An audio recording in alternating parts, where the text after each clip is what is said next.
celui ou celle qui aime Dieu est une personne née de nouveau. Une personne qui marche dans la crainte de Dieu est une personne qui pose des actes de valeur. Celui ou celle qui aime Dieu ne vole pas. Celui ou celle qui aime Dieu ne tue pas son frère ou sa sœur. Celui ou celle qui aime Dieu ne travaille pas pour ses propres intérêts, mais pour les intérêts des autres. Théologie des musées, ne jamais trahir les mots. Aujourd'hui, sur cette parole importante, laissez pas musée, ne jamais trahir les mots. Et j'ai l'impression, quand je lisais tous ces discours, j'ai eu le temps de lire tous ces discours, je m'étais dit, est-ce que nous avons compris cet homme? Est-ce que nous connaissions vraiment cet homme? Et les Congos a un problème. Nous sommes dans le même système d'exploitation, de paternalisme. Et de 1960 à ce jour, pour la Deuxième République, pour la Troisième République aujourd'hui, avec plusieurs gouvernements, la situation n'a jamais changé. Les Congo est toujours trahi et par les seigneurs et par ses propres fils et c'est par ses propres fils. Aujourd'hui, on se fait détourner l'argent du pays, de tous les pays, voler et faire des choses incroyables. Donc, moussou se zati. Donc, beaucoup senti bilé nango, beaucoup découvrir ma soleil belé, beaucoup mona makabo belé donc c'est pour sabino et l'on la bino ma souci banine donc si tu n'as bino yango. Boyoka.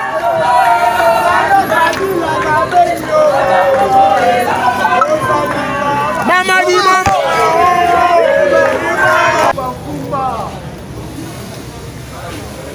l'homme de Chrétien c'est 15.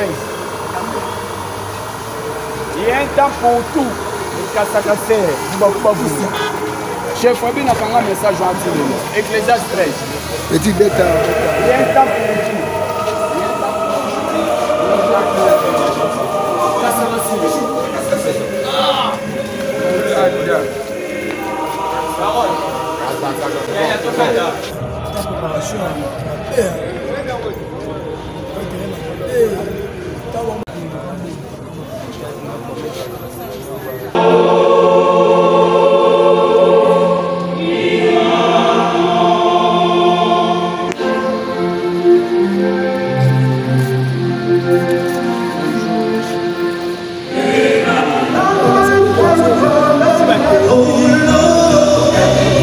Regardez,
car je te suis aujourd'hui devant l'Éternel, ton Dieu, de marcher dans ce bois et d'observer ses commandements, ses lois et ses ordonnances, afin que tu vives et que tu multiplies, et que l'Éternel, ton Dieu, te bénisse dans le pays dont tu vas entrer en possession, parole du Seigneur. Amen. Au chapitre 30, versets 15 et 16, je vous propose le thème suivant. Ce que je te donne aujourd'hui. Et par rapport à la journée d'aujourd'hui où nous célébrons une culte d'action de grâce pour reposer les nationalistes et patriotes, nous pouvons dire ce que Dieu ordonne aujourd'hui au peuple congolais. La lecture a été faite dans le livre de Deutéronome, qui signifie seconde loi. Moïse répète la loi d'Exode à cette nouvelle génération née dans le désert, et ces livres s'ouvrent au moment où les enfants d'Israël campent provisoirement dans le plaine de Moab, en face de Jéricho, au sein de la terre promise.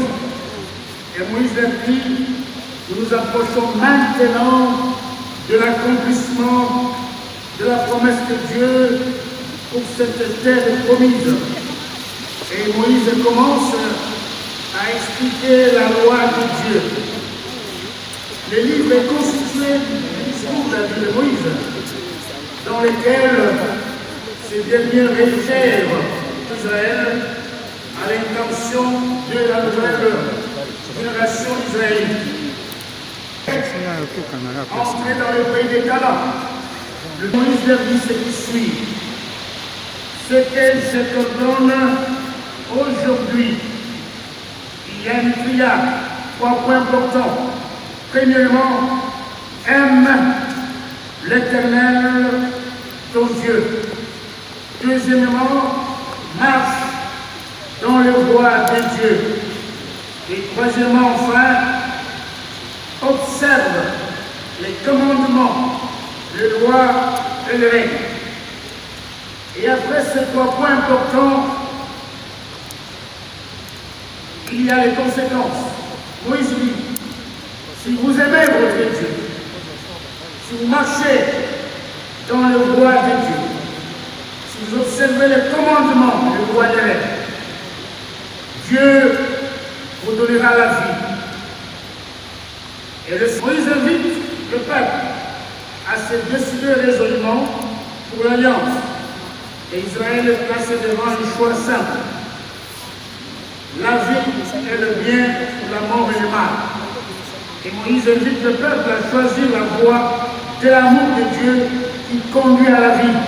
Et quand on aime Dieu, on aime son prochain, on aime son pays. Et l'exhortation de Moïse était dans ce sens. Aimez Dieu de tout votre cœur, de toute votre force, de toute votre âme. Et par voie de conséquences, aimez le prochain. Et enfin, aimez le pays. Aimez le Seigneur son Dieu. Cet appel résonne encore aux oreilles aujourd'hui des chrétiens et chrétiennes, car nous aussi, nous sommes appelés à aimer Dieu et ne pas faire des cultes des idolâtres et des mammons. Et dans Jean chapitre 14, verset 15, Jésus dit, si vous m'aimez, vous garderez mes commandements. Et celui ou celle qui aime Dieu est une personne née de nouveau. Une personne qui marche dans la crainte de Dieu et une personne qui pose des actes de valeur. Celui ou celle qui aime Dieu ne vole pas. Celui ou celle qui aime Dieu ne tue pas son frère ou sa sœur. Celui ou celle qui aime Dieu ne travaille pas pour ses propres intérêts, mais pour les intérêts des autres. L'idéologie des musées n'est jamais trahir les Congo. Aujourd'hui, c'est important. Et revenir sur cette parole importante. Laissez pas nous aider, ne jamais trahir les Congos. Et j'ai l'impression, quand je lisais tous ces discours, j'ai eu le temps de lire tous ces discours, je m'étais dit, est-ce que nous avons compris cet homme? Est-ce que nous connaissions vraiment cet homme? Et j'ai l'impression que les Congos a un problème depuis l'administration de Léopold II, de 1885 à 1908. C'est un pays qui a été exploité, une propriété privée de l'individu, un système politique de paternalisme où un petit groupe s'accaparait de tout dans l'administration de Léopold II. Nous venons de 1908 à 1960 avec la colonisation de la Belgique. Nous sommes dans le même système d'exploitation, de paternalisme. Et de 1960 à ce jour, et ça sort pour la Deuxième République, pour la Troisième République aujourd'hui, avec plusieurs gouvernements, la situation n'a jamais changé. Les Congo est toujours trahi, et par les seigneurs, et par ses propres fils, et c'est par ses propres fils. Et je fais une analyse. L'analyse est très importante. Qu'est-ce que les partis politiques, les coalitions nous ont donné? Dans la Première République, les coalitions, les partis politiques, en nous basant sur le slogan important de nous aider jamais trahir le Congo, dans la Première République, de 1960 à 1965, les coalitions politiques, les partis politiques nous ont donné la guerre civile, la rébellion et la sécession. Et lors de la Deuxième République, toutes les coalitions jusqu'à aujourd'hui n'ont fait que détourner l'argent du pays, détruire les pays, voler et faire des choses incroyables. Et je ne parle d'aucune coalition, que ce soit la coalition de la Deuxième République jusqu'à ce jour, toutes les coalitions, ce sont les coalitions des hommes et des femmes qui se sont arrangés pour détruire les pays, voler les richesses du pays, s'accaparer les richesses du pays. Et je me suis posé la question de savoir qu'est-ce que Mouzé a pu faire. J'ai analysé le discours de Mouzé. Il n'a cité plus d'Afdel qu'Al-Goumachi lors de la prise du pouvoir de dire je prends le pouvoir au nom d'Afdel, président de la République. Après cela, Mouzé ne s'est jamais mis à côté d'un parti politique. Le parti politique de Mouzé, c'est le peuple congolais. C'est sacrifié pour défendre sa patrie. C'est ce que Mouzé a fait jusqu'au sacrifice suprême. Légitimer l'existence d'un État, d'une nation pour chaque peuple. Bien-aimé dans le Seigneur, enfin la conséquence d'aimer Dieu, d'aimer son prochain, d'aimer sa patrie, et que tu vives, et que tu vives, et que tu vives. Et je l'avais dit jusqu'à ce jour, les Congolais et Congolaises ne vivent pas correctement dans leur propre pays. Ils sont considérés comme réfugiés dans leur propre pays, c'est incroyable. Et Dieu aimerait que nous puissions vivre la vraie vie que Dieu nous a donnée. Que le Seigneur ton Dieu te bénisse dans les pays où tu entres pour en prendre possession. Ma prière est que les Congolais prennent possession réellement de leur cuivre, de leur cobalt, de leur uranium, de leur plomb, de leur zinc, de leur diamant, d'or, de leur tin, tantal, manganèse, coltan, etc., de leur bois, de leur pétrole, de leur gaz, de leur potentiel hydroélectrique, de terres arabes, de la biodiversité immense et de la grande forêt. D'abord un conseil, et après je vais terminer par la prophétie de Mouzé. Les conseils est le suivant, la sagesse africaine. La case est en train de brûler. Et dans la case, il y a un enfant, un bébé. Le feu est en train de venir vers l'enfant. Le feu veut consumer l'enfant dans la maison. Et papa et maman se chamaillent. Ils se battent pour leurs propres intérêts. Mais dans la famille africaine, l'enfant, c'est la RDC. Le feu, ce sont les terroristes rwandais, les M23. Papa et maman arrêtez la bagarre. Opposition majorité. Laissez le débat utile. aller vers l'enfant qui est en train de passer par le feu, c'est la RDC. Arrêtez le débat ici, car la case est en train de brûler. Enfin, je trouvais en Moselle un prophète. Et j'aimerais terminer par cette prophétie qu'elle s'accomplisse pour la RDC. Je le cite, in extenso. Malgré les vicissitudes graves que vit notre pays, nous restons plus que jamais confiants en l'avenir de notre patrie. La République démocratique du Congo est un pays choisi par Dieu. Et le plan divin se réalisera totalement sur cette terre africaine du Congo démocratique. Quelles que soient les tentatives humaines, intérieures et extérieures, le Congo vivra, le peuple Congo vivra et nous serons protégés de notre cœur. Et Dieu vous bénisse. Amen.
Garde vos cœurs et vos pensées attachés à Jésus-Christ, le chef de vie et le consommateur de notre foi.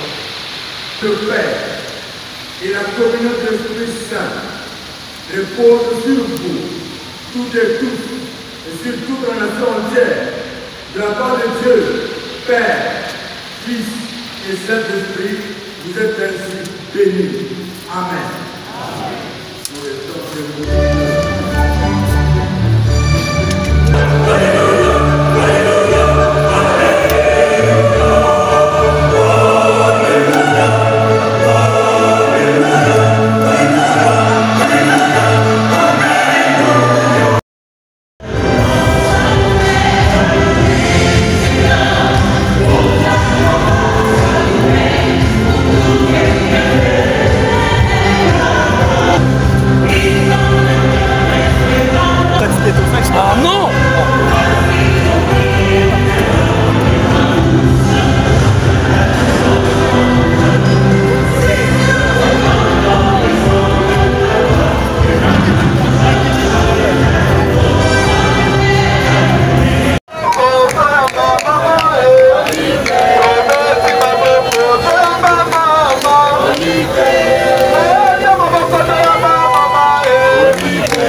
ceux qui... Non, oui, c'est ça. Quel est votre point de vue par rapport à ceux qui se liguent derrière le M23 et qui quittent PPRD pour agresser le Congo? Je suis ministre de la Défense. J'ai à traiter cette situation-là. Laissez-moi me reposer aujourd'hui. Il y en a qui sont responsables. Allez leur poser cette question. Mais est-ce que vous devez retenir cette question? Vous avez semé une sémence qui produit, tôt ou tard, le fruit vont réagir. Nous mangerons ce fruit. Ce n'est pas pour longtemps. On aura le ticket bleu. Donc, moussou se zati. Donc, beaucoup senti bilingue nango, beaucoup découvrir ma solo belé, beaucoup mona ma kabwe belé donc c'est pour sabino et l'on la bino ma souci banine donc si tu n'as bino yango.